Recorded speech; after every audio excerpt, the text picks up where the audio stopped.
mga boys. Oo. Na-challenge ka ba ro? Oo. Talaga? Mahirap maging bading? Nagbading na ako dati. Oo nga, pero ngayon syempre iba na eh. Tsaka iba ngayon eh, di ba? Parang parents ka ngayon eh. Pero madrama din, hindi lang siya comedy eh. Yes. Anong masasabi mo sa performance sa mga bata? Like, well, parang nakikita ko yung dati na Claudine, Rico yan. And then yung sidekick ni Claudine, parang nakikita ko sila Nikki Valdez. And bright, very bright yung future ng mga may potential na. At saka ang gaganda sa screen. Tsaka yung look nila eh. Yung screen presence nila yung ano lang. Tsaka yung ano. Tsura nilang gaganda. Yung naive. Okay. Yung naive. Mga innocent pa yung ano. Oo. Yung naive yung look eh. Kaya marami silang project na gagawin, I'm sure. Pero na-enjoy mo ang shooting ng movie na to? Yes, kasi my first time sa Atok eh. Eh, dati puro Baguio. Tapos sabi ko, may mas maganda pa pala sa Baguio. At mas malamig sa Baguio. Klaruin natin, from Baguio, ilang oras pa ba? Malayo pa ba? Well, pag maganda weather, mga 2.5. Going up. Actually, Atok, mas mataas sa Sagada. Okay. Yung Atok kay Apo, Wangod ba yun? Hindi, Sagada yun. Sagada lang yung kaya. Mas mababa pa yun. So mas mataas mas pa? Mas mataas ang Atok. Okay, kaya pala ganun ka ano. Oo. Tsaka yung pagkaka-capture nung scenery. Ang ganda. Para kang nasa... ang galing ng cinematography din, di ba? Bonggang-bongga. Parang ngayon ko nakita na hindi mo pala kailangan mag-shoot sa abroad. Pwede pala dito. Para ka nasa Korea, para nasa Japan. So, ayun, I hope magustuhan ng mga manonood. Ang ganda sana no, makagatin. Actually, napanood ko na mga eksena ko, naiyak pa ako. Oo nga. Bakit ka naiyak? Anong sentimental ano kasi sa'yo? Anong tama sa'yo? Siyempre tatay ako eh. Diba? Tatay. Pero dito tatay at nanay kasi. Tatay at nanay, tapos yung daughter din, tapos diba? So, masarap maging tatay. At masarap ding maging nanay. Gusto mong mapanood to ng mga anak mo? I hope magkaroon ng chance na mapanood ng mga bata. Sana no, kasi ano parang ngayon ka lang yata ba nila mapapanood na gay all out? Na gay, yes. Ngayon lang. Kasi wala pa yung mga bata nang gumawa ako ng mga bading. At saka comedy, Andrew A. yung mga ginawa ko. Ito kasi may drama to eh. Drama to eh. Kumbaga tao yung pagkabading, hindi siya caricature eh. Tsaka hindi naman siya loud na loud. Diba parang... Pero ganun talaga yon, hindi dapat loud yung pagkabading mo. Yes, sabi kasi ni Direk, parang ano lang siya, parang... Well, paano ko ba makukumpara yung karakter ko doon? Parang lumang bading, hindi siya yung mga Soxy Topacio. The late Soxy Topacio. Yung itsura pero... The late Soxy Topacio, ganun, parang ganun. May moment na bading, pero may moment na lumalabas yung pagkatatay. Parang nanay kong tatay ni Dolphy, parang gano'n. Ay, oo. Yes. Si Dolphy rin ba ang parang peg mo rito? Well, yun ang naisip ko nung ginagawa ko yung movie. And then I watched yung Mrs. Doubtfire. Okay. Pinanood ko yung Mrs. Doubtfire. Tapos, ano pa ba yung pinanood ko na isa? Tootsie. November Tootsie. Yung dalawa pero kasi Miss Doubtfire nakapambabae. Pero dito hindi ka naman... Hindi. Diba? Pero kung if ever lang na babae, yung magsusut babae ka, okay lang sa'yo. Yes. I want to do parang Tootsie. Talaga na babae? Mrs. Doubtfire. Yung itsurang babae. Yes. Gusto kong gumawa ng gano'n. Na... mga 70% drama, 30% lang yung comedy. Ayan. Yun na. Hindi, may development na naman sa'yo. Binati ka ni Leon, di ba? Yes. Nag-thank you si Leon. Binati mo, napakagandang gesture na naman nun. Alam mo, napaka-positive ng mga nangyayari sa'yo. Nangyayari ngayon.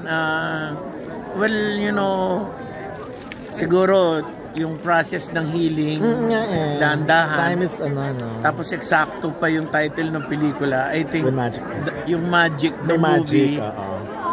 Parang na-adapt ko na magkakaroon din ng magic sa buhay in ko. real life mga dadating na future. So nung nag-thank you siya sa'yo, anong naging instant reaction mo?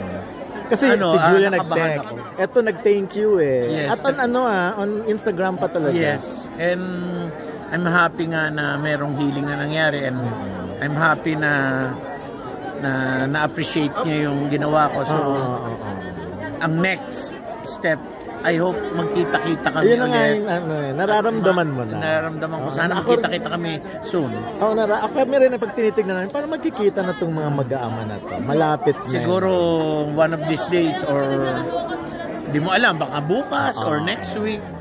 Basta I'm sure magkakatotoo yung magic na to. Ikaw bang gagawa ng paraan na para magkita kayo? Or ayaw mo na masyadong pilitin din muna? Kasi parang pagkusa. Parang lang. Para pag mangyayari, no? Kumbaga parang ayoko mag-sprint. Parang gusto kong mag-walkathon lang muna. Yung parang hinay-hinay lang. Dadahan-dahanin natin yung healing kasi. Parang sugat siya, dahan-dahan siyang gumagaling. Ang gandang tignan nga eh. Ang gandang... Happy ka? Pero bakit sa tingin mo gumaganda lahat sa'yo? Siguro it comes with age, syempre, and yung maturity. Good na rin ba? Yes, I hope na magtuloy-tuloy na yung reconciliation namin ng mga bata. Isa na lang, si Claudia na lang. So, malay natin one of these days. Baka mahawa ng dalawa. Pero, yun, basta nafe-feel namin din na mukhang malapit na. Kasi si Claudine at si Julia, nakita mo naman yung party ni Mr. MV. Yes. Nagulat ka, natuwa ka, nakita mo. Natuwa ako dahil sabi ko, ito na yung kumbaga hindi lang pala yung healing sa akin, baka healing din sa kanila. Sabay na. And Julia and Bea, di ba? Yes. Anong reaction mo doon? Well, parang hindi inaasahan pero nangyayari. Kasama na rin yun eh. Siguro yun yan sabi nila eh. Hindi pinaplano, no? Pero nangyayari. Nangyayari, yes. Siguro na yun eh. Nag-heal na rin yung mga bagay na nakasakit dati.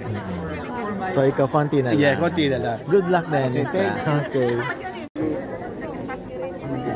Parang input mo yung mga ibang comedy.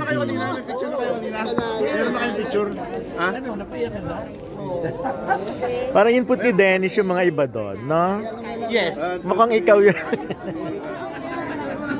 Yung mga hindi ka pa tatanggapin ni Lord, 32 points ka pa, akin yan. Mukhang sa'yo tsaka yung yung sabi ko, yung iyak mo lang yan. Gusto mo magjo-duet pa tayo, akin yun. Adlib. Okay lang, mukhang adlib niya eh. Okay naman kay Direk Gabi, basta sabi niya, kung ano yung palagay mong babagay doon sa eksena, kahit na drama siya, kung gusto mong baliin. Actually, nakadagdag naman.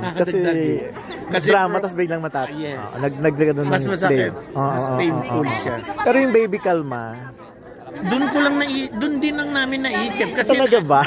kasi pag sabi ko ng word na kalma, sumagot siya ng kalma.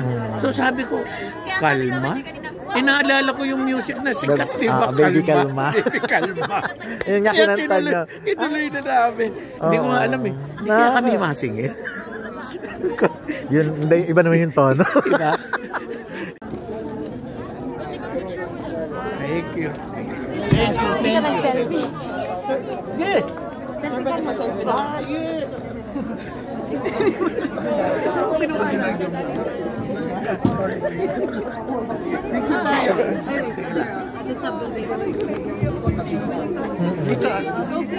Come on. I can't. Go. Okay. Sige, go. 1, 2, 3, smile. Ang galing nga yan, di ba? Ang galing umarte. Again. Ang galing umarte. One more po. One. Okay. 1, 2, 3. Tumulo yung tears. Ang galing nga eh. Bumubuhit eh. Yes. Congrats, Ariana. Ang galing mo.